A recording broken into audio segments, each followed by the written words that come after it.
So, my dear प्यारे बच्चों, let me start with the last topic of P block, and that is noble gases and their compounds, etc. देखो बेटा, noble gases. So, we will be discussing about noble gases.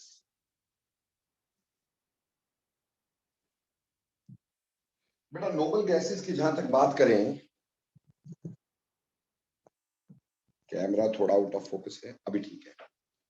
Noble gases की जहां तक बात करें बेटा, पुराने समय में नोबल गैसेस को इनर्ट गैसेस बोला करते थे, क्योंकि हम ये जानते थे कि नोबल गैसेस का कोई कंपाउंड नहीं होते। लेकिन आज की डेट में we know number of compounds of noble gases which suggest that noble gases are not totally inert, इसलिए आज इनको नोबल गैसेस बोला जाता है। यहाँ बेटा प्यारे बच्चों, इसको एरोजेंस भी कहा जाता है। एरोजेंस क्यों बोला जाता है एरोजेंस? बिकॉज बेटे ये हमारे एयर में पाए जाते हैं नोबल गैसेस। बहुत सारी नोबल गैसेस जो होती है हमारी एयर में पाई जाती है, इसलिए इनको एरोजेंस भी कहा जाता है। ठीक, देखो बेटे, जहां तक हम पढ़े कि कौन कौन से एलिमेंट इसमें है, वो है हुमायूं ने अकबर को जोर से रुलाया। आप ऐसे याद कर सकते हैं, हुमायूं ने अकबर को जोर से रुलाया, या फिर हेमंत ने अरेंज करके जीरो ने बनाया, ऐसे करके आप उसको याद कर सकते हैं बेटा। समझ में आई? अब सबसे पहले हम यहीं से कहानी शुरू करते हैं कि ये जो हीलियम है, हीलियम का नाम कहां से आया और किस आदमी ने हीलियम को डिस्कवर कर मारा। ठीक है जी।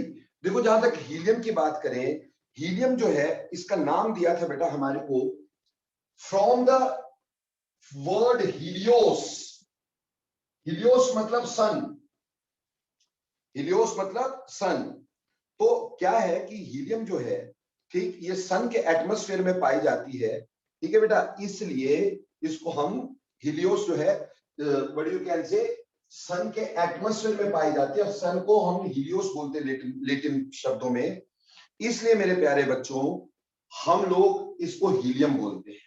सन के एटमॉस्फेयर में पाई जाती है, सन का नाम हीलियोस, इस वजह से इसको हम क्या बोलते हैं, इसको हम लोग हीलियम बोलते हैं।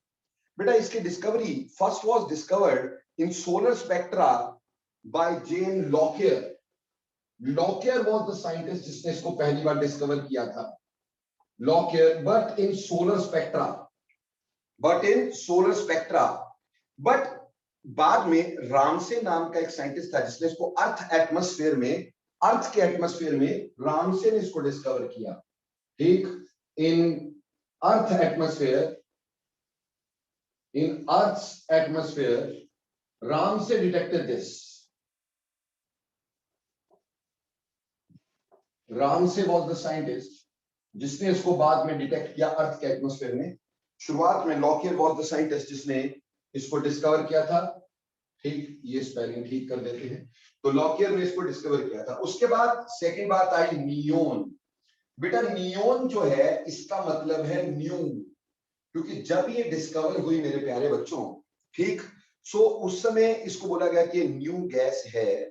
तो उस समय हमने इसको न्यू गैस के तौर पे जाना था। And it was again discovered by, you can say, Ramsay and Trevor. ये दो साइंटिस्ट थे जिन्होंने इसको डिस्कवर किया था। ठीक है। आर्गन, आर्गन का मतलब होता है बेटे आइडल, यानी लेजी, लेजी यानी आइडल, बिल्कुल तुम्हारी तरह जो काम नहीं करता है ना भाई। तो बेसिकली क्या था कि आर्गन जो है वो रिएक्टिव बिल्कुल नहीं होती, इसलिए इसका नाम लेजी ऐसे रख दिया गया। It was also discovered by Ramsay and Trevor. ठीक है जी। क्रिप्टॉन, बेटा क्रिप्टॉन का मतलब क्या होता है बच्चे? क्रिप्टॉन का मतलब होता है हिडन, छुपी हुई। तो जब ये डिस्कवर हुई तो लोगों ने बोला भैया ये गैस छुपी हुई थी, अभी तक मिल नहीं रही थी, इसलिए बेटा जी हमारे पास ये क्रिप्टॉन जो है नाम इसका रख दिया गया। ठीक, so krypton again was discovered by the same scientist, यही रामसे एंड ट्रेवर, और एक रेलिग साइंटिस्ट था जिसने इसको डिस्कवर किया था साथ में। ठीक, एक्चुअली रेलिग जो था वो रामसे एंड रेलिग, इन्होंने बेसिकली आर्गन को पहले डिस्कवर किया था, और रामसे एंड ट्रेवर ने डिस्कवर किया बच्चे, ट्रेवर ने डिस्कवर किया था क्रिप्टॉन को। उसके बाद आया जीनोन। जीनोन का मतलब होता है स्ट्रेंजर। जीनोन का मतलब क्या होता है? Stranger. Again discovered by the same scientist. ठीक, स्ट्रेंजर। बेटा पेपर में क्वेश्चन आता है, which of the following is stranger gas. याद रखिएगा, जीनोन का मतलब स्ट्रेंजर है, सो it is a stranger gas. And radon जो नाम रखा गया, radon, that is on the basis of radium. Radium से ये गैस पाई गई है, इसलिए इसका नाम रेडोन रखा गया। It was discovered by Dorn. तो आप देख रहे हैं मैक्सिमम जगह पे राम से आ रहा है। इसलिए बेटे basically father of noble gases अगर बोला जाता है, फादर ऑफ नोबल गैसेस अगर किसी को बोला जाता है, तो वो Ramsay and Travers are called as, Ramsay and Travers are called as fathers of noble gases, क्योंकि मैक्सिमम नोबल गैसेस इन्हीं लोगों ने डिस्कवर की, इन्हीं लोगों ने निकाली है। ठीक, और इसको अर्थ के एटमॉस्फेयर से निकाला, अर्थ के एटमॉस्फेयर से इसको अलग अलग किया जाता है। ठीक है, अब देखो बेटे इसकी फिजिकल प्रॉपर्टीज की बात करें, बहुत इंपॉर्टेंट तो कोई खास इसमें नहीं, पर 3 प्रॉपर्टीज होंगी जो बहुत इंपॉर्टेंट होगी, जिसको आपको समझना है। सबसे पहली बात, सिंपल प्रॉपर्टी की बात करते हैं, ठीक, दैट इज अकरेंस, कि ये कैसे पाई जाती है। देखो बेटा, they are monoatomic in nature, they are monoatomic molecules, monoatomic molecules. देखो मेरे प्यारे बच्चों, बेसिकली आप बोलोगे सर मोनोएटॉमिक मॉलिक्यूल का क्या मतलब हुआ? मॉलिक्यूल तो बेटा एक से ज्यादा एटम से जुड़ने से बनता है।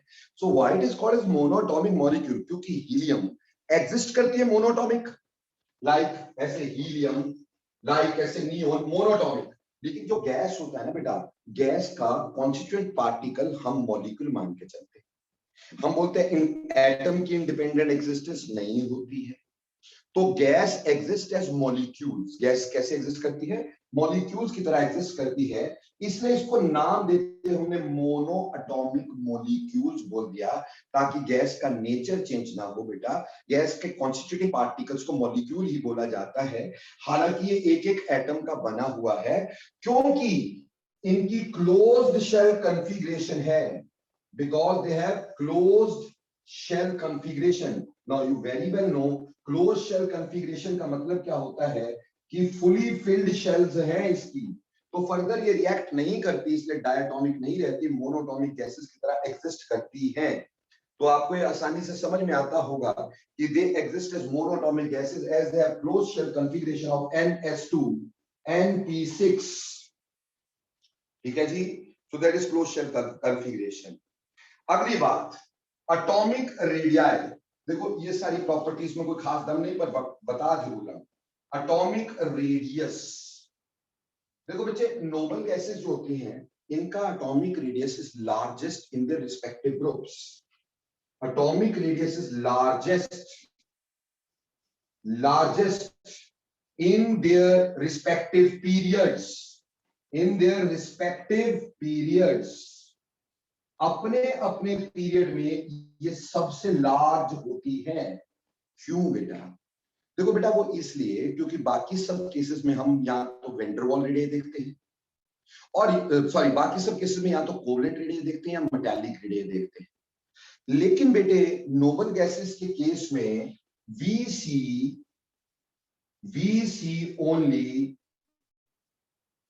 we only see noble gases के केस में we only see van der Waal radii, क्योंकि कोवलेंट बॉन्ड बनाती नहीं, ये कोवलेंट बॉन्ड बनाती नहीं, इसलिए इसका van der Waal रेडियस देखा जाता है। तो नोबल गैस के केसेस में we only see van der Waal radius, and van der Waal radius is always larger than covalent radius and metallic radius। तो बाकी सारे एलिमेंट्स में जो शुरुआत में मेटल है उनका मेटालिक रेडियस देखा जाता है, उसके बाद जो नॉन मेटल उनका कोवलेंट रेडियस देखा जाता है, नोबल गैसेस का van der Waal रेडियस देखा जाता है, and van der Waal radius is always larger than that of covalent radius, clear, और मेटालिक रेडियस। अगर कहीं ऐसा होता हम सभी का van der Waal रेडियस देख सकते, सभी एलिमेंट का van der Waal रेडियस देख सकते, तो नोबल गैसेस का अपने पीरियड में सबसे छोटा हो जाता, क्योंकि पीरियड में जाते हुए साइज हमेशा क्या करता है? डिक्रीज करता है। ये तो बात सिर्फ इतनी सी है कि क्योंकि नोबल गैसेस के केस में हम दूसरा रेडियाई देखते हैं, वेंडर वॉल रेडियाई, जो ऑलरेडी बड़ा होता है। वेंडर वॉल रेडियाई क्या होता है? दो नियरेस्ट मॉलिक्यूल अगर हो, दो nearest neighboring non bonding molecules, उनका इंटरन्यूक्लियर डिस्टेंस बाय 2, जैसे ये दो nearest neighboring non bonding molecules हैं, इनका इंटरन्यूक्लियर डिस्टेंस से d by 2, that is van der Waal radii. तो बेटा दो non bonded nearest neighboring molecule, ठीक, उनका internuclear distance by 2 is called as van der Waal radii. तो इसमें बेटे ये एक्स्ट्रा रीजन आ जाता है जहां पे एक्चुअली कुछ होता ही नहीं, पर हमारी मजबूरी है कि हम देख ही ऐसे सकते हैं, इसीलिए इस एक्स्ट्रा रीजन के vendor Waal radii is always larger and therefore जो नोबल गैसेस है उनका साइज अपने अपने पीरियड में सबसे बड़ा होता है। बोलो बेटा समझ में आई कि नहीं आई? Yes sir. Yes sir. Down to the group जाएंगे तो डाउन टू द ग्रुप तो शेल्स बढ़ेंगी, साइज बढ़ेगा। So down the group helium का साइज छोटा, नियोन का बड़ा, आर्गन का और बड़ा, क्रिप्टॉन का बहुत बड़ा, जीनोन का उससे भी बड़ा।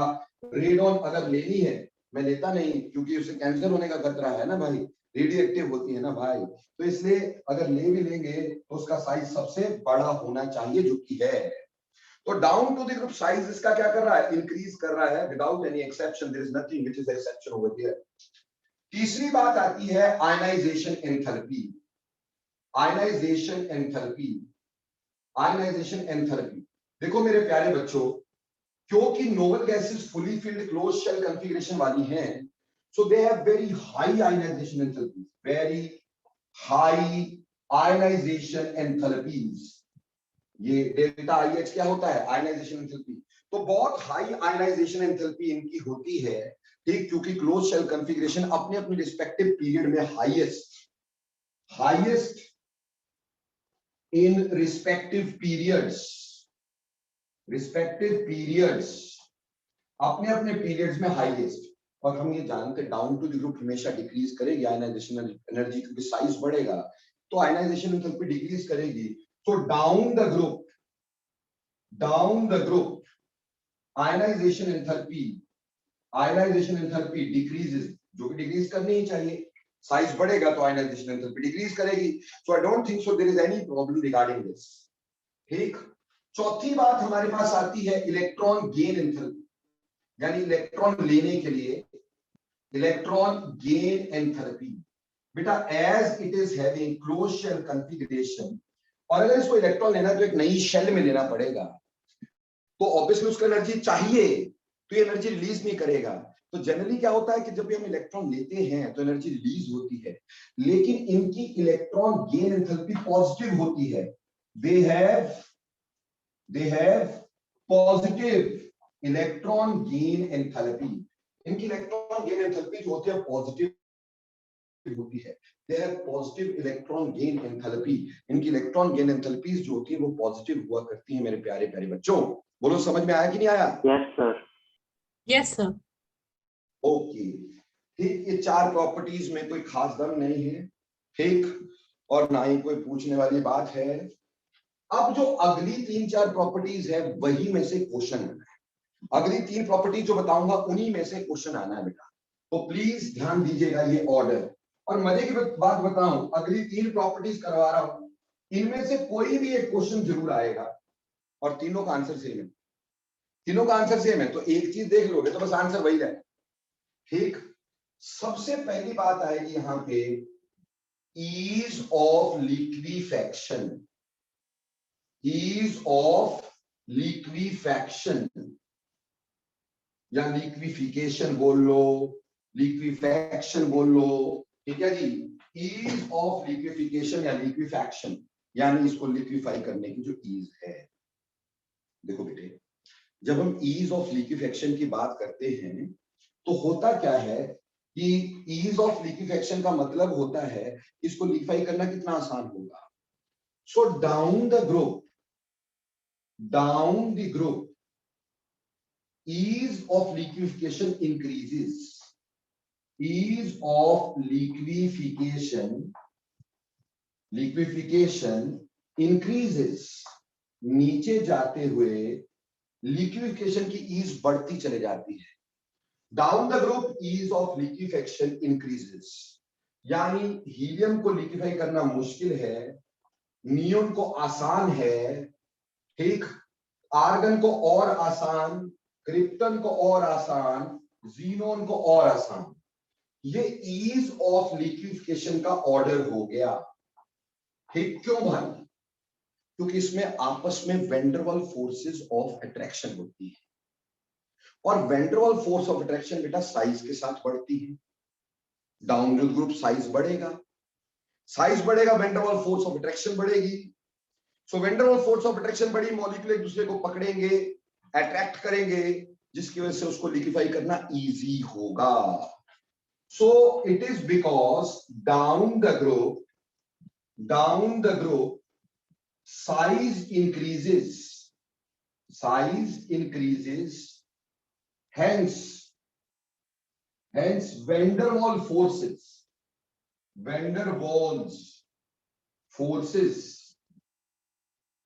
increases, इसलिए van der Waals forces जो है वो इंक्रीज होती है, ठीक। तो लिक्विफिकेशन की ईज जो है वो बढ़ती चले जाती है। डाउन द ग्रुप हमारे पास क्या होगा, ठीक, down the group size increases, hence van der Waals forces of attraction increases, and because of van der Waals force of attraction increases, so obviously size जो होगा वो increase, rather you can say ease of liquefaction जो होगी वो increase करेगी। Am I clear बेटे? Yes, sir. Yes, sir. दूसरी बात हमारे पास यहाँ पे आएगी बेटा, इसी में दूसरी इंपॉर्टेंट बात, ठीक, वो आएगी बेटा melting boiling point, melting and boiling point. देखो बेटे, हालांकि ये जो है ये गैसेस हैं, तो मेल्टिंग या बॉइलिंग पॉइंट तो रूम टेम्परेचर क्या 0 डिग्री से भी नीचे होने हैं, है ना बेटा, तो ये गैसेस की तरह एग्जिस्ट कर रही है। बट अगर हम इसमें बहुत ही कम मेल्टिंग बॉइलिंग पॉइंट है, वो तो क्लियर है, क्यों, इसमें van der Waals forces which are weak forces, तो melting boiling points are less, melting point and boiling points are very less, melting point and boiling points are very less, melting point और boiling point बहुत ही कम होते हैं, ठीक है जी। और melting boiling point कम होते हैं क्यों, क्योंकि इसमें van der Waals forces of attraction होती है, so they have van der Waals forces of attraction। अब रही बात, अगर हम melting boiling point की बात करें, ठीक है, down the group melting boiling point फिर इंक्रीज करेगा, सेम आंसर, ठीक, down the group melting boiling point increases, ठीक। ये मेल्टिंग पॉइंट का ऑर्डर भी यही रहेगा जो ऊपर वाला था, रीजन इज सेम। जब नीचे जाएंगे van der Waals force of attraction बढ़ेगी, van der Waals force of attraction बढ़ी तो मॉलिक्यूल एक दूसरे को पकड़ के रखेंगे, अगर मॉलिक्यूल एक दूसरे को पकड़ के रखे तो बेटा उसका मेल्टिंग पॉइंट ज्यादा होगा, बट डेफिनेटली 0 डिग्री से नीचे ही है ना, सारे 0 डिग्री से नीचे है, बट फिर भी जो भी थोड़ा बहुत अगर देखेंगे मेल्टिंग पॉइंट का ऑर्डर, तो बेटे उसमें down the group melting point increase करता है, क्योंकि साइज बढ़ने से van der Waals force of attraction बढ़ती है। अब तीसरा इंपॉर्टेंट पॉइंट है सॉल्युबिलिटी, यानी वाटर में सॉल्युबिलिटी। बेटा solubility also increases down the group, solubility also increases down the group, same order हो गया, solubility also increases down the group, same order हो गया, ठीक। अब सेम ऑर्डर क्यों हुआ भाई, why solubility down to the group increases, ठीक, सेम ऑर्डर क्यों हुआ, अगेन नीचे जाएंगे साइज बढ़ेगा, साइज बढ़ेगा तो पोलराइज होना इजी हो जाएगा, आउटर मोस्ट इलेक्ट्रॉन जो होंगे ना बेटे, दे आर, अगर साइज बड़ा होगा तो आउटर मोस्ट इलेक्ट्रॉन के ऊपर न्यूक्लियस का इंफ्लुएंस नहीं होगा, तो उनको पोलराइज करना इजी होगा।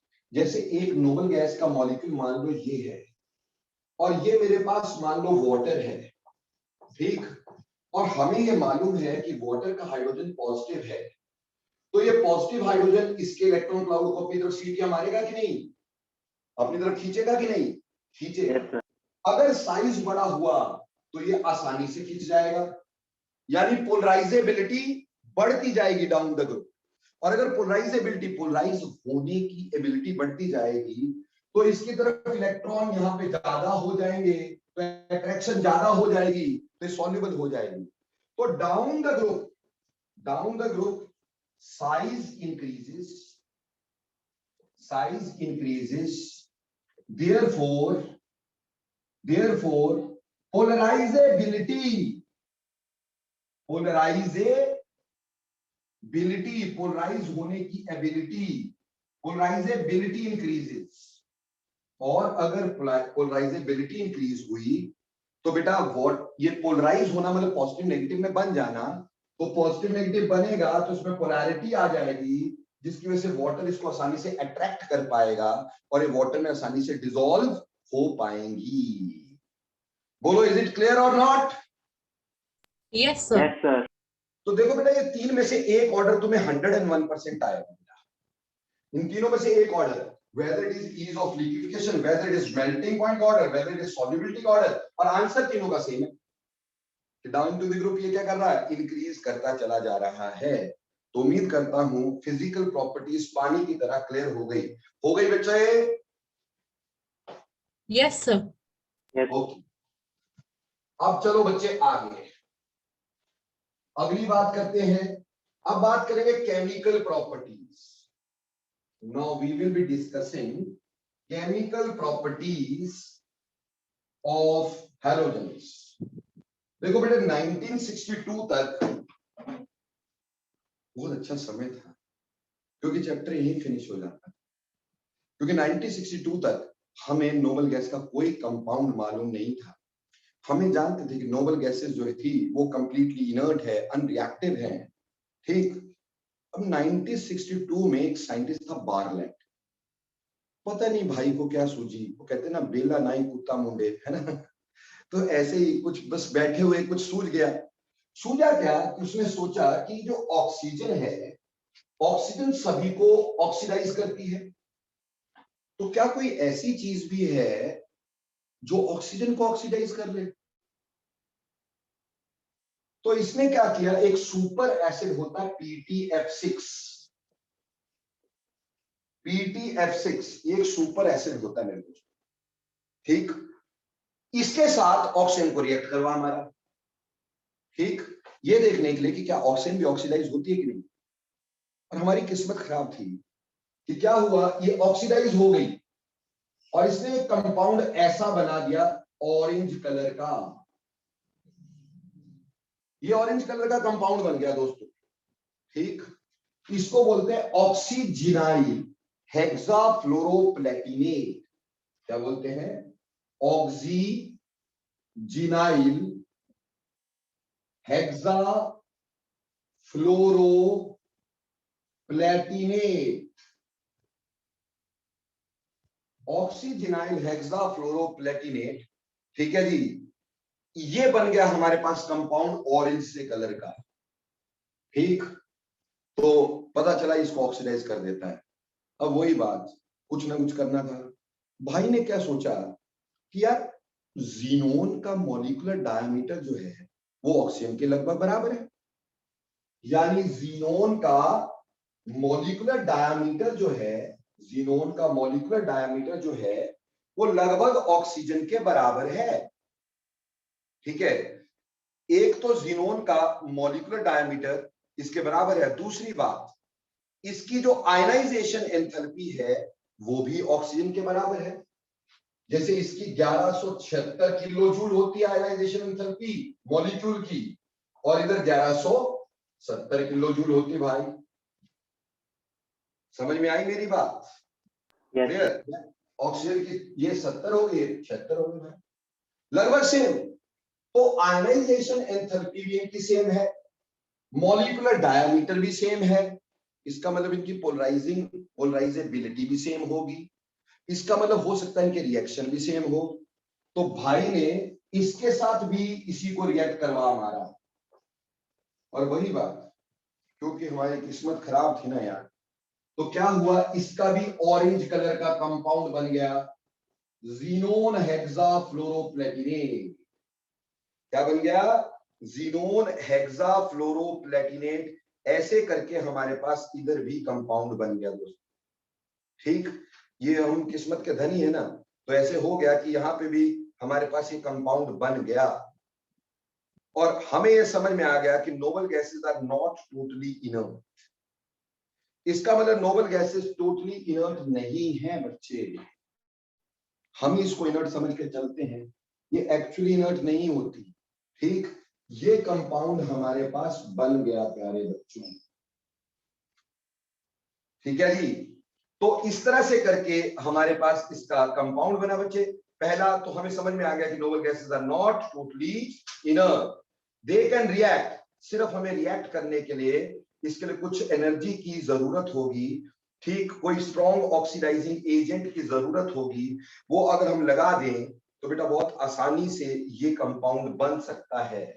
ठीक, इससे हमें समझ में आ चुका था ज़ीनोन रिएक्ट करती है और इसकी वजह से ज़ीनोन के कंपाउंड आने शुरू हो गए। सर आपको, हाँ जी बोलिए। सर आपका भी बीच में ऑडियो खराब हो गया। ऑडियो खराब हो रहा है? नहीं सर, ठीक है। बेटा थोड़ा कान को साफ करवाया था है भाई? मशीनी वॉइस आ रही। अच्छा अच्छा, ठीक है, अभी ठीक है? जी सर। ओके, सो ये तो था बेटा, ऐसे करके हमारे पास ज़ीनोन का कंपाउंड पता चला। उसके बाद काफी कंपाउंड बने, हालांकि क्रिप्टॉन के भी कुछ कंपाउंड फ्लोरीन के साथ पाए गए, CrF2, रेडॉन का भी पाया गया, ठीक, KrF2 भी पाया गया, CrF2 भी पाया गया, ठीक, RnF2 भी पाया गया रादर, ठीक, क्रिप्टॉन का भी पाया गया, लेकिन ये बहुत ही कम। एक क्वेश्चन ये बन जाता है कि बाकी गैसेस जो है उसके कंपाउंड क्यों नहीं पाए जाते, ज़ीनोन के क्यों? क्योंकि ज़ीनोन की आयनाइजेशन एंथैल्पी सबसे कम थी, सबसे नीचे आ गया ना। इसके बाद तो रेडॉन है, रेडॉन का तो पंगा लेंगे नहीं, जो रेडियो एक्टिव होता है। ठीक, तो बेसिकली ज़ीनोन जो है उसकी आयनाइजेशन एंथैल्पी सबसे कम थी, इस वजह से बेटा ज़ीनोन तो रिएक्ट करता है, बाकी सारी चीजें रिएक्ट नहीं करती। अब क्या था, अब तो बेटा हर चौथा साइंटिस्ट जो है वो शुरू हो गया इसी को करने, हर चौथा साइंटिस्ट इसी काम पे शुरू हो गया। ठीक, और हुआ क्या, इसी तरह से हमारे पास और कंपाउंड आने शुरू हो गए। बंदे ने क्या किया, ज़ीनोन को फ्लोरीन से रिएक्ट करवा दिया।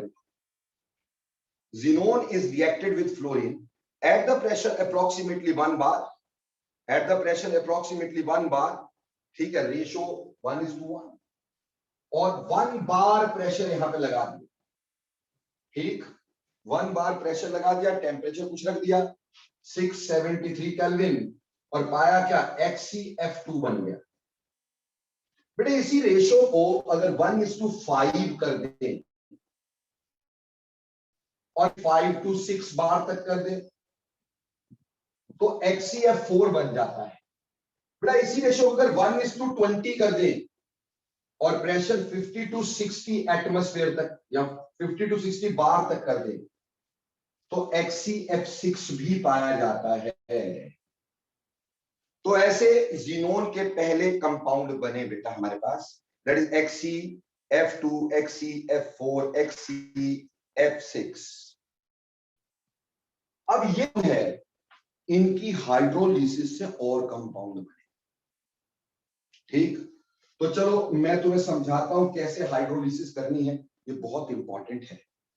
मैं सबसे पहले तुम्हें करवा रहा हूं hydrolysis, hydrolysis of XeF6, XeF6 की hydrolysis.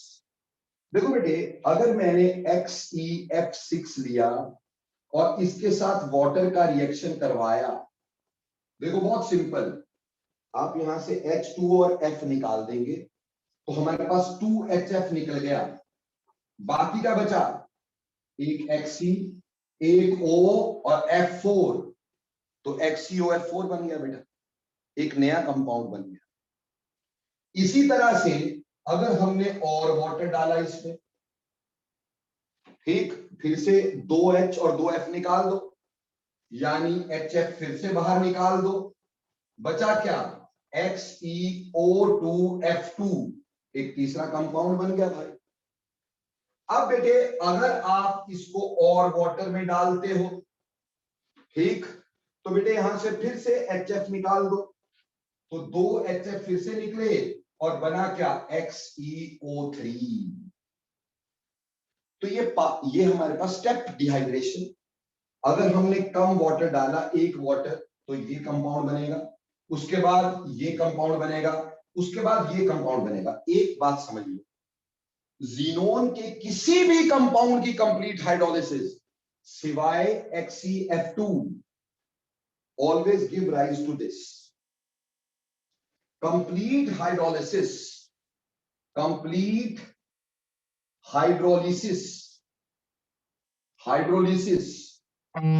of any xenone compound other than XeF2 gives XeO3। चाहे आपके पास XeF6 का हमने देखा कंप्लीट हाइड्रोलिसिस है XeO3, बेटा इसकी कंप्लीट हाइड्रोलिसिस है XeO3, इसकी कंप्लीट हाइड्रोलिसिस है XeO3, यहां तक कि अगर XeF4 भी लेते हैं और उसकी कंप्लीट हाइड्रोलिसिस करते हैं, कंप्लीट हाइड्रोलिसिस कंप्लीटली, तो बेटा कंप्लीट हाइड्रोलिसिस से इसका प्रोडक्ट भी XeO3 ही बनता है। ठीक, कैसे होगा? यहां से XeO3 तो बनाना ही है, साथ में बनेगा ज़ीनोन, साथ में बनेगा HF। ठीक, HF तो निकलना है ना, साथ में हमारे पास क्या बनेगा HF, और कुछ ऑक्सीजन फ्री हो जाएगी। तो बेटा मैंने बैलेंस नहीं किया इक्वेशन, अगर आप चाहो तो बहुत इजीली कर सकते हो बेटा, इसमें कोई ज्यादा मुश्किल वाला काम नहीं होता बैलेंस करना। ठीक, तो बेसिक बात यह है कि इससे भी हमारे को ज़ीनोन का क्या बनता है, ऑक्साइड। ठीक, ज़ीनोन का ऑक्साइड ही बनेगा बेटा इससे। उम्मीद करता हूं बात समझ में आ जाती है, आगे कि नहीं? Yes sir. सर हाँ जी बेटा बोलो जी। सर ये जो मतलब ये जो हमने वाटर हाइड्रोलिसिस कराई यहाँ पे जी, मतलब सर हमें मतलब इसमें वाटर अलग से डालना पड़ेगा आगे रिएक्शन को लाने के लिए, या फिर एक बार में वो बन जाएगा वो जो लास्ट अरे प्रोडक्ट मेरे भाई वाटर के अमाउंट के हिसाब से हाइड्रोलिसिस होती है। मतलब सर ये तो वो है ना, ये टेबल है, ये ज़ीनोन तो नॉवल है ना, मतलब ज़ीनोन नॉवल है ना, तो यार मतलब जब भी हम रिएक्टिविटी वाटर डालेंगे कम हाइड्रोलिसिस होगी, ज्यादा डालेंगे ज्यादा हाइड्रोलिसिस होगी। इसमें क्या बात हुई भाई? इसीलिए हम क्या करते हैं, FeX6 को कभी भी ग्लास वाटर में स्टोर नहीं करते। XeF6 is never stored in glass bottles। ठीक, XeF6 is never stored in glass bottles। क्यों? क्योंकि बेटा जब इसकी ये हाइग्रोस्कोपिक है, वाटर एब्जॉर्ब करती है, तो जैसे वाटर एब्जॉर्ब करेगी ये बनाएगी HF ग्लास को डिसॉल्व कर देता है। वो ग्लास एचिंग होती है ना, ग्लास एचिंग यानी ग्लास में फूल पत्तों के स्ट्रक्चर बनते हैं, तो glass etching is done with the help of HF is the material जिससे ग्लास एचिंग होती है बेटा। तो क्या होता है, XeF6 को अगर आपने ग्लास बॉटल में रखा और उसके ऊपर थोड़ी बहुत एयर हुई, तो उस एयर से ही वो क्या करेगा, वाटर को एब्जॉर्ब करेगा, HF देगा, HF ग्लास को डिसॉल्व कर देगा। इसलिए इसको टेफ्लॉन बॉटल्स में रखा जाता है, ग्लास बॉटल्स में कभी भी नहीं रखा जाता है। बोलो यहां तक क्लियर? पर आपको बोला कि अगर XeF2 है तो वो ज़ीनोन का ट्राइऑक्साइड नहीं देता। जो XeF2 में अगर बेटे मैंने वाटर डाला, तो वेरी सिंपल बात यह है कि यहां से HF तो निकलेगा ही, हमने HF निकाला, ठीक है जी, और ज़ीनोन अलग हो जाएगी, ऑक्सीजन अलग हो जाएगा। इसको जरा ना 2 से कर देते हैं मल्टीप्लाई, लो जी, ठीक है जी, 2 से मल्टीप्लाई कर दिया, तो अब 2 ज़ीनोन और O2। ऐसे इससे अगर हम हाइड्रोलिसिस XeF2 की करेंगे तो बेटे हमारे पास ऑक्सीजन मिलती है। ठीक, इससे हमारे को XeO3 नहीं मिलता, जबकि बाकी सब चीजों से हमें क्या मिलता है, XeO3 मिलता है। By the complete hydrolysis we get XeO3। बोलो बेटा क्लियर और नॉट? सर जो XeF2 है उसको हम ग्लास बॉटल्स में कर सकते हैं स्टोर? हाँ जी बेटे, इसलिए HF देखो ऐसा नहीं होता ग्लास बॉटल में, ऐसे नहीं कर सकते। रीजन क्या होता है बेटा, HCF6 तो वाटर खुद एब्जॉर्ब कर लेता है, ये बहुत स्ट्रॉन्ग हाइग्रोस्कोपिक होता है, ये इतना हाइग्रोस्कोपिक नहीं होता कि एटमॉस्फेयर से वाटर को एब्जॉर्ब कर सके। समझ में आई बेटा? Yes sir. पर वैसे रखना तो हमें इसको भी टेफ्लॉन बॉटल में ही चाहिए कि अगर ये वाटर के साथ थोड़ा बहुत रिएक्ट करे तो HF तो मिल ही सकता है ना बेटा, that can even dissolve glass. But ये है कि ये अपने आप एब्जॉर्ब नहीं करता, इसकी हाइग्रोस्कोपिक पावर, ये वाटर एब्जॉर्प्शन की पावर इतनी नहीं है जितनी XEF6 की है। क्लियर हो गया कि नहीं बेटे? Yes sir. तो यहां से डिफरेंट कंपाउंड्स आए बेटा हमारे पास, किसके? जीनोन के। कितने कंपाउंड हो गए? एक कंपाउंड XCF2, एक कंपाउंड XCF4, एक कंपाउंड XCF6, एक कंपाउंड XeOF4, एक कंपाउंड XeO2F2, एक कंपाउंड XeO3। ठीक, ये कंपाउंड हमारे पास कितने सारे बन गए जीनोन के, because of hydrolysis reactions. Now जो जीनोन के कंपाउंड्स होते हैं ना बेटा, ये सारे स्ट्रॉन्ग ऑक्सीडाइजिंग एजेंट हैं, they all are strong oxidizing agent. जैसे आप देख रहे हो ये वाटर से हाइड्रोजन निकाल रहा है, तो स्ट्रॉन्ग ऑक्सीडाइजिंग एजेंट हुआ कि नहीं? इसी तरह से अगर कल को XCF2 को सिंपली हाइड्रोजन से रिएक्ट करोगे तो HF बनेगा और हमारे पास क्या होगा? जीनोन बन जाएगा। तो इसने इलेक्ट्रॉन लिया हाइड्रोजन से, यहाँ पे ये +2 स्टेट में था, यहाँ 0 में आ गया, तो इलेक्ट्रॉन लिए। So it is a strong oxidizing agent. ये स्ट्रॉन्ग ऑक्सीडाइजिंग एजेंट होते हैं। ऐसे अगर आप XCF उसको भी हाइड्रोजन से रिएक्ट करवाते तो बेटा और भी स्ट्रॉन्ग ऑक्सीडाइजिंग एजेंट होता और इसने भी जीनोन ही बनाया होता बेटा। ऐसे F6 का भी, तो ऑक्सीडाइजिंग पावर XCF6 की सबसे ज्यादा, देन XCF4 की, और लास्टली XCF2 की ऑक्सीडाइजिंग पावर सबसे कम होगी, बट सारे के सारे ऑक्सीडाइजिंग एजेंट्स होंगे। बोलो क्लियर हो गया कि नहीं हो गया? Yes sir. दूसरी बात ये है, ये सारे कंपाउंड जो हैं, these all compounds are fluorine donors, यानी फ्लोरिनेटिंग एजेंट है, फ्लोरीन दे सकते हैं। जैसे XCF4 है, अगर इसको SF4 से रिएक्ट करता हूं, ठीक, अब आपको पता सल्फर जो होता है वो 6 फ्लोरीन जोड़ सकता है, वो 6 फ्लोरीन जोड़ सकता है। तो बेटे जी इसको जब बैलेंस करते हैं जीनोन और फ्लोरीन, इसको दे देता है, ये 2 ले लो यहां पर, तो SF6 ये लो, ये बन गया हमारे पास। क्लियर हो गया कि नहीं? तो कहने का मतलब फ्लोरिनेटिंग एजेंट है। इसी तरह से अगर XCF4 को मान लो प्लेटिनम से रिएक्ट करवाते हो, हालांकि प्लेटिनम तो रिएक्ट ही नहीं करता है, पर इसके साथ रिएक्ट करता है, स्ट्रॉन्ग ऑक्सीडाइजिंग एजेंट होते हैं, तो ये फ्लोरिनेटेड कर देते हैं। प्लेटिनम का भी क्या बना देंगे? Fluoride, PTF4। तो strong fluorine donor, fluoride donor है।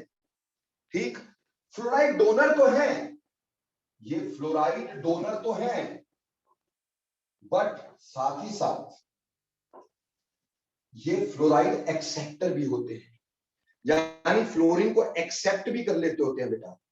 फ्लोरीन डोनर भी है, फ्लोराइड एक्सेप्टर भी है बेटा। ये फ्लोरीन को एक्सेप्ट भी कर लेते हैं कुछ हद तक, पर वो इतना इंपॉर्टेंट बात नहीं है। Fluoride donor is very very important. ठीक है, ऐसे ही ये आयनिक भी बना लेते हैं, फ्लोराइड डोनर है ही।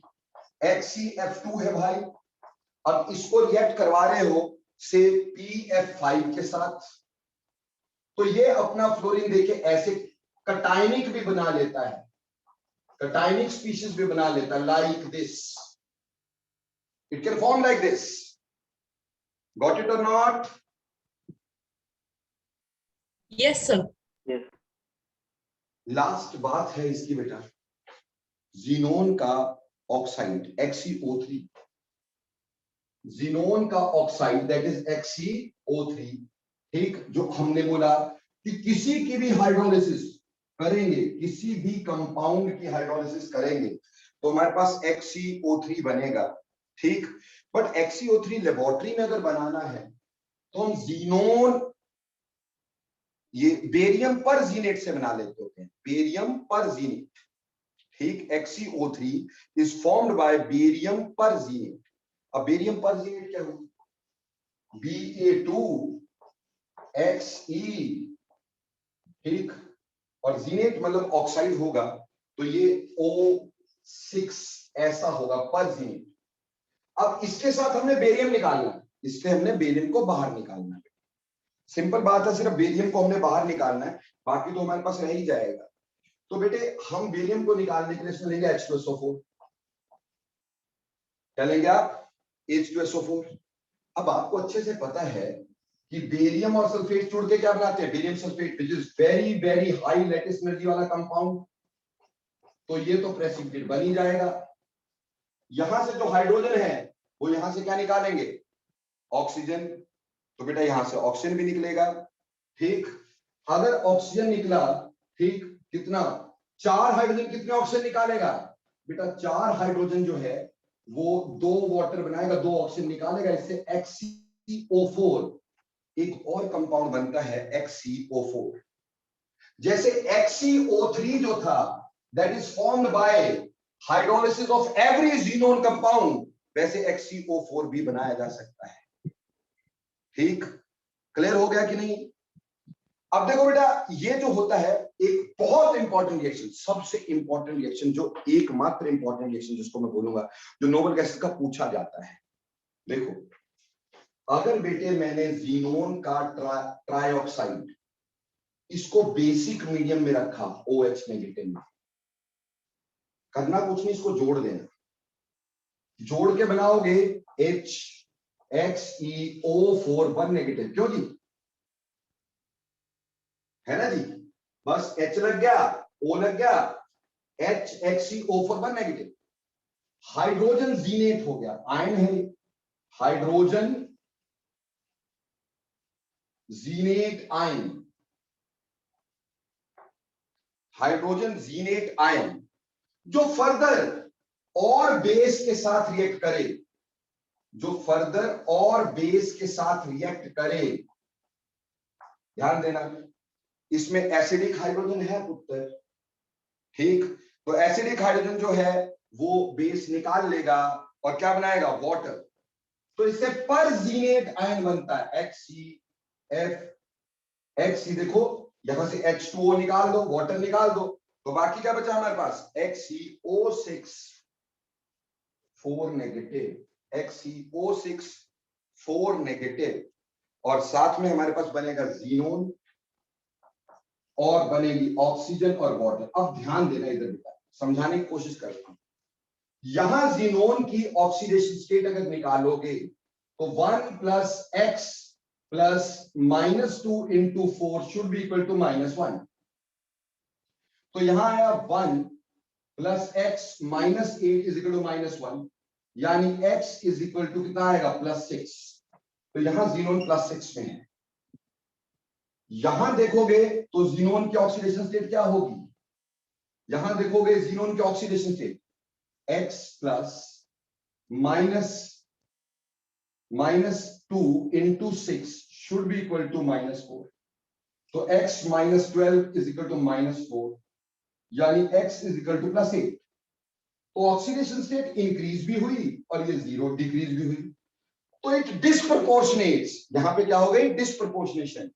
तो खास बात है HCO3 when put in base, it gives hydrogen zenate ion which on the presence of excess of base disproportionates to give perzenate ion, इसको बोलते हैं perzenate ion and xenon। perzenate ion and xenon, ये disproportionation है बेटा इसकी। बोलो clear है कि नहीं? Yes, sir. और ये जो HCO4 मैंने बनाया ये स्टेबल नहीं होता, ये थोड़ा सा भी हीट करो एक्सप्लोसिवली फट जाता है ऑक्सीजन में। ठीक, HCO4 is not stable at all. अगर थोड़ा सा भी आप इसको हीट करते, हल्का सा भी, ठीक, तो it explodes in xenon and oxygen. So ये थे बेटा ज़ीनोन, उसके कंपाउंड और उसके रिएक्शंस। बोलो कोई दिक्कत है क्या इसमें? No, sir. अब देखो बेटा अगली बात, सिर्फ ज़ीनोन के कंपाउंड्स की हाइब्रिडाइजेशन एज वेल एज इनके स्ट्रक्चर, वेरी इंपॉर्टेंट। ज़ीनोन के कंपाउंड्स की हाइब्रिडाइजेशंस एंड इसके स्ट्रक्चर्स वेरी इंपॉर्टेंट। देखो रिएक्शन में या तो परजीनेट वाला रिएक्शन पूछेंगे, या फिर फ्लोराइड डोनर वाला रिएक्शन पूछेंगे, या हाइड्रोलिसिस पूछेंगे, तीनों में से एक। ठीक, तीनों आपको करवा दिए। और देखो अब स्ट्रक्चर देखना, हमारे पास कंपाउंड कौन कौन से हैं। एक कंपाउंड है XeF2, दूसरा है XeF4, तीसरा है XeF6, अगला है XeOF4, उससे अगला था हमारे पास XeO2F2, उससे अगला था XeO3, उसके अगला था XeO4। ये सारे कंपाउंड हैं। ठीक, ऐसे ही हम और भी बना सकेंगे, इनका अगर देख लेंगे बाकियों का आ ही जाएगा। देखो बेटा, हाइब्रिडाइजेशन निकालना बहुत इजी है यार। जीनोन के वैलेंस शेल में इलेक्ट्रॉन बोलो, जीनोन के वैलेंस शेल में इलेक्ट्रॉन सर 8, नोबल गैसेस है तो क्या होगी 8, 1 2 3 4 5 6 7 8 में 2 लगे फ्लोरीन, तो कितने पेयर हो गए हमारे पास। देखो यहां पर 1 pair, 2 pair, 3 pair, 4 pair, 5 pair. बेटा अगर पेयर 5 होते हैं तो हाइब्रिडाइजेशन sp3d होती है, और sp3d जो होता है उसका स्ट्रक्चर हमेशा ट्रायगोनल बाय पिरामिडल होता है। और क्योंकि 3 लोन पेयर हैं, ट्रायगोनल बाय पिरामिडल में lone pair always occupy equatorial positions, और इस वजह से बेटे हमारा इसका जो स्ट्रक्चर होगा जीनोन बीच में, F ऊपर F नीचे, स्ट्रक्चर बन गया इसका लीनियर। शेप कैसे हो गई, लीनियर। Hybridisation sp3d। बोलो क्लियर और not. Yes sir. Yes sir. अगली बात, इसमें देखो Xe में कितने वैलेंस इलेक्ट्रॉन, 1 2 3 4 5 6 7 8। कितने फ्लोरीन लगे, 1 2 3 4। कितने पेयर हो गए, 1 2 3 4 5 और 6। There are 6 pairs. 6 पेयर्स की हाइब्रिडाइजेशन sp3d2।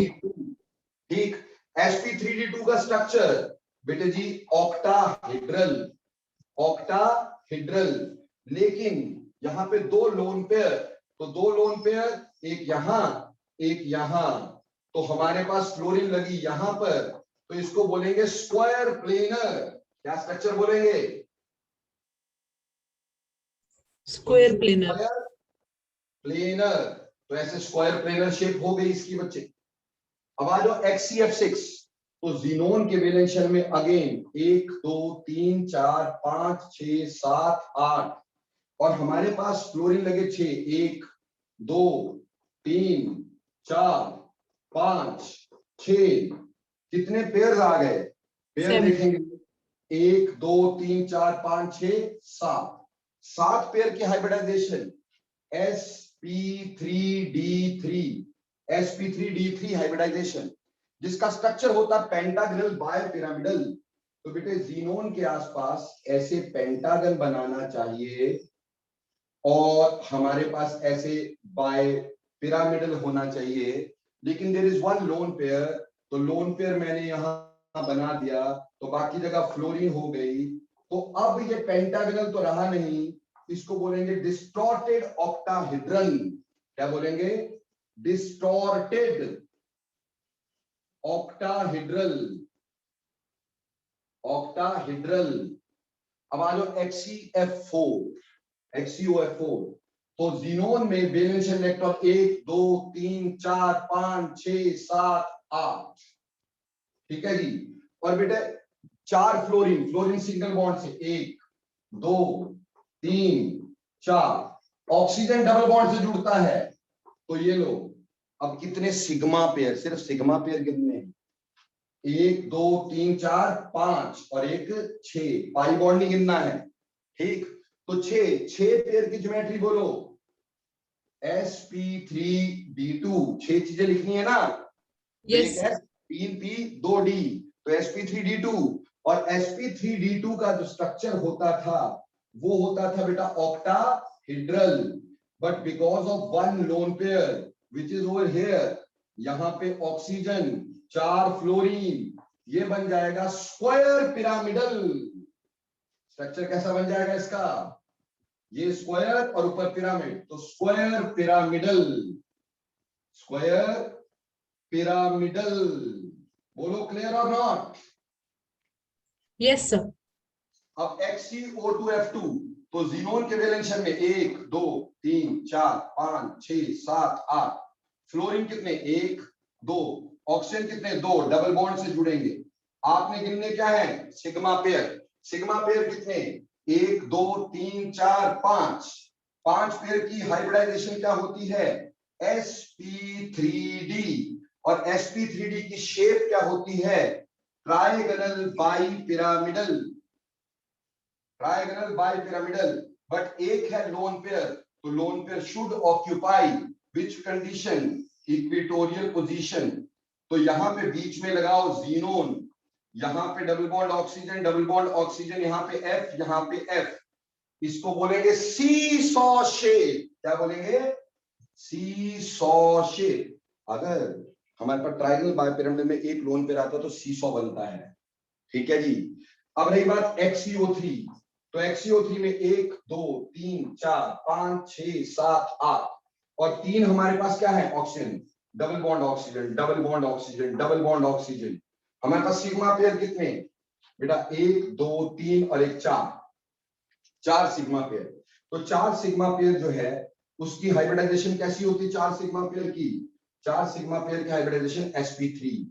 sp3 के चलते हमारे पास स्ट्रक्चर होना चाहिए था tetrahedral, but because of presence of lone pair the structure tends to be pyramidal. So इधर स्ट्रक्चर हो गया पिरामिडल। ठीक है जी। एंड लास्ट XeO4, तो ये double bond double bond double bond double bond, तो बेटा सारे टोटल मिला के कितने सिग्मा पेयर 1 2 3 4, तो sp3 हाइब्रिडाइजेशन। और बेटे sp3 का स्ट्रक्चर कैसा होता है, sp3 का स्ट्रक्चर टेट्राहेड्रल होता है, इसलिए स्ट्रक्चर कैसा होगा टेट्राहेड्रल। तो बेटा ये इनके शेप्स और hybridization very very very important. 101% में से एक शेप यहाँ एक हाइब्रिडाइजेशन जरूर पूछी जाती है। बोलो कर सकोगे कि नहीं। Yes, sir. Yes, sir. अगर कोई और कंपाउंड भी आ जाए जीनोन का, बना सकोगे अब। Yes, sir. लास्ट बात देखो बेटा, use of noble gases. Structure हो गए, नोबल गैस हो गई, केमिकल रिएक्शंस हो गए, ठीक। यूज ज्यादा कुछ नहीं है यार, बहुत कम यूजेस हैं पर है, ठीक। हीलियम, सबसे पहले हम यूज पढ़ेंगे तो सबसे पहले हम पढ़ेंगे हीलियम का। बेटा हीलियम जो है नंबर 1 ब्रीदिंग मिक्सचर में यूज होता है, breathing mixture for scuba divers, for scuba divers and asthma patients, and asthma patients. और आपको ये अच्छे से पता है ऐसा क्यों।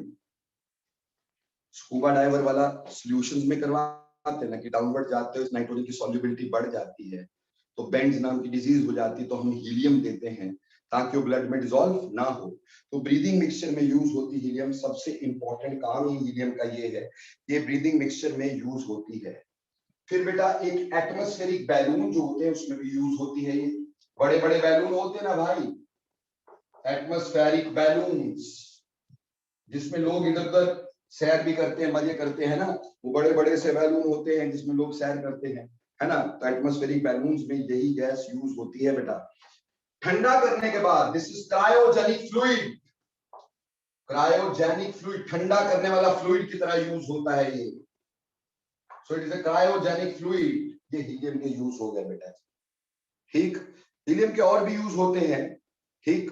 जैसे कहीं पे इनर्ट एटमॉस्फेयर क्रिएट करना हो, क्रिएटिंग इनर्ट एटमॉस्फेयर, वहां पे भी यूज हो सकती है इनर्ट एटमॉस्फेयर, क्योंकि रिएक्शन तो करती नहीं। तो ये यूज हो गया बेटा जी हीलियम की। नेक्स्ट नियोन, बेटा नियोन, ये यूज होती एडवर्टाइजिंग होर्डिंग्स में।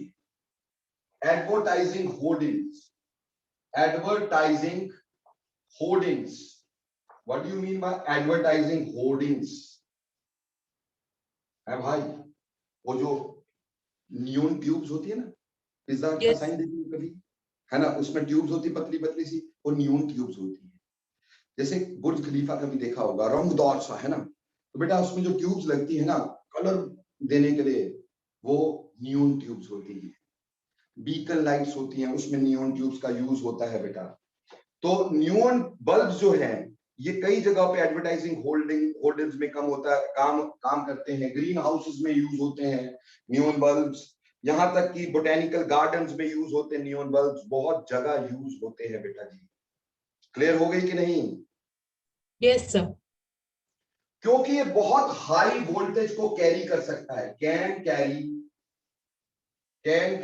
वेरी हाई वोल्टेज, क्योंकि इसका कुछ होना ही नहीं, जितना मर्जी करंट पास कर दो, ठीक। इसलिए ये सेफ्टी डिवाइसेस में भी यूज होता है बेटा।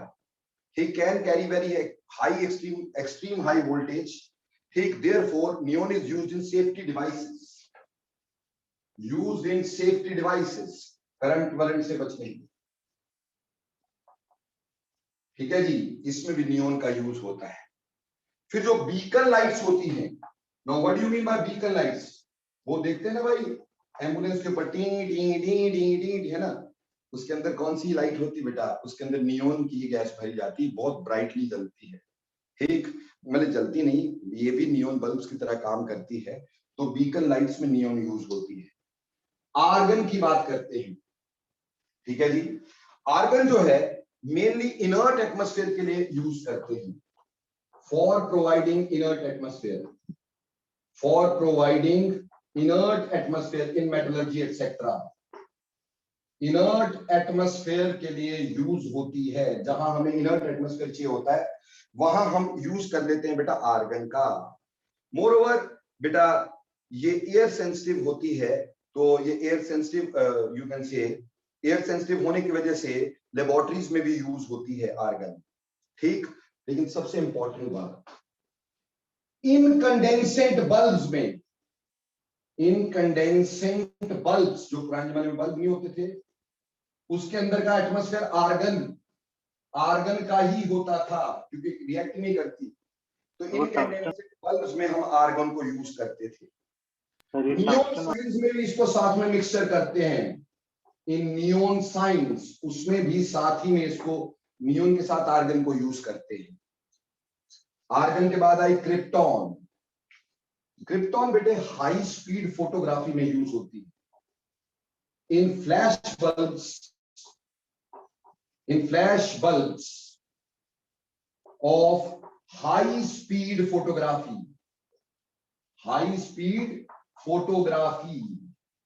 जो हाई स्पीड फोटोग्राफी जैसे फैशन फोटोग्राफी वगैरह होती है ना, उसके फ्लैश बल्ब बहुत ज्यादा एनर्जी वाले होते हैं, तो उसमें यूज होता है बेटा क्रिप्टॉन का। या फिर जो लैंप्स होते हैं ना कोल माइनर्स के, ठीक, lamps of coal miner helmets,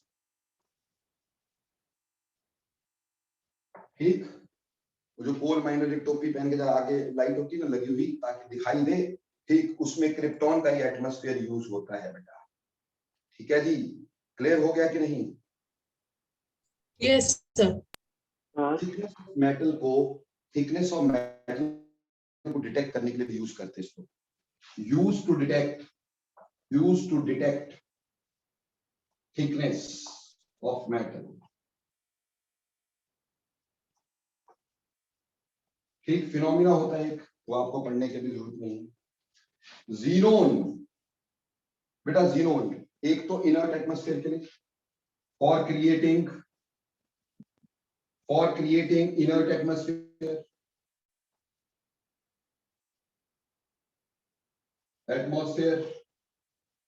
in gas chromatography